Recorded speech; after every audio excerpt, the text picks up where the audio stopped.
5 erreurs à éviter en œnologie avec un petit truc supplémentaire pour la dégustation de vos champagnes à la fin. Bienvenue sur la Lumière du Vin, cette chaîne où on y donne des conseils en œnologie, en gastronomie. Si ça vous intéresse, eh bien, je vous laisse vous abonner. C'est parti, première erreur à éviter, le choix du verre de vin. Il faut absolument proscrire les verres qui sont trop droits, voire les verres évasés en forme de tulipe. L'idéal est de prendre un verre avec une cheminée comme ceci qui va concentrer les arômes vers votre nez. Et en plus, lors du service du vin, vous allez pouvoir l'oxyder comme ceci, l'aérer pour libérer les arômes. L'idéal, évidemment, est de servir toujours son vin au milieu du galbe du verre. On voit bien trop souvent des verres à vin qui sont servis trop haut. Ça, c'est vraiment le niveau idéal.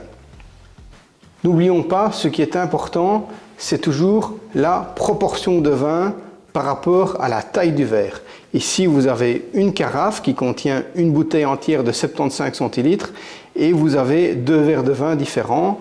La concentration aromatique sera toujours pareille quand on garde toujours ce rapport de vin par rapport à la taille de la cheminée et du service au milieu du galbe. Deuxième erreur à éviter, la température de service. Il faut savoir que 4 degrés, ça peut vous donner une dégustation de 2 vins complètement différents.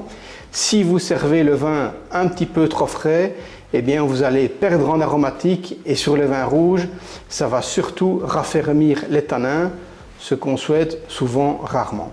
Par contre, si vous servez le vin trop chaud, pour peu que le vin soit un peu sucré, ça va augmenter la sensation de sucre, mais ça va surtout le déséquilibrer au niveau de la sensation d'alcool et au niveau des 4 saveurs de base.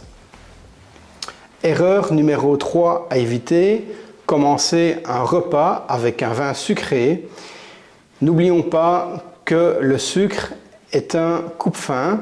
Il va anéantir les papilles au niveau de la dégustation, il va les surcharger.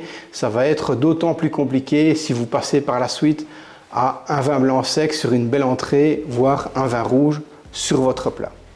Erreur numéro 4, la manière dont vous allez tenir votre verre. On voit bien trop souvent des personnes qui tiennent leur verre comme ceci, comme ceci. Dans les règles de savoir-vivre, eh bien, c'est un manque d'éducation, c'est assez vulgaire parce qu'en plus, ça va laisser des traces de gras sur votre verre et ça va réchauffer votre vin.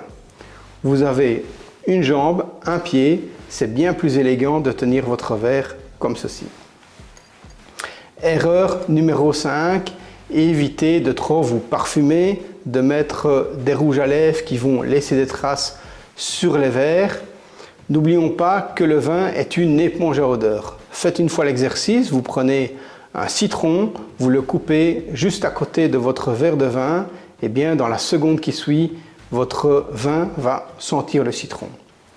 Et enfin, le petit bonus, la température de service pour vos champagnes. Si vous prenez un champagne, un brut sans année, ce qu'on appelle un BSA, dans les entrées de gamme, souvent, eh bien, vous allez pouvoir le servir entre 6 et 8 degrés. Par contre, si vous prenez un champagne millésimé, un champagne 100% Pinot Meunier, quelque chose que j'adore personnellement, qui va vous donner un côté assez vineux, assez gras, eh bien, avec quelques années, il vaut mieux le servir plutôt entre 12 et 14 degrés. C'est là que vous allez pouvoir exploiter un maximum son aromatique. Voilà, j'espère que cette vidéo vous a plu. N'hésitez pas à vous abonner, à laisser un commentaire et à bientôt pour d'autres conseils. Ciao à tous!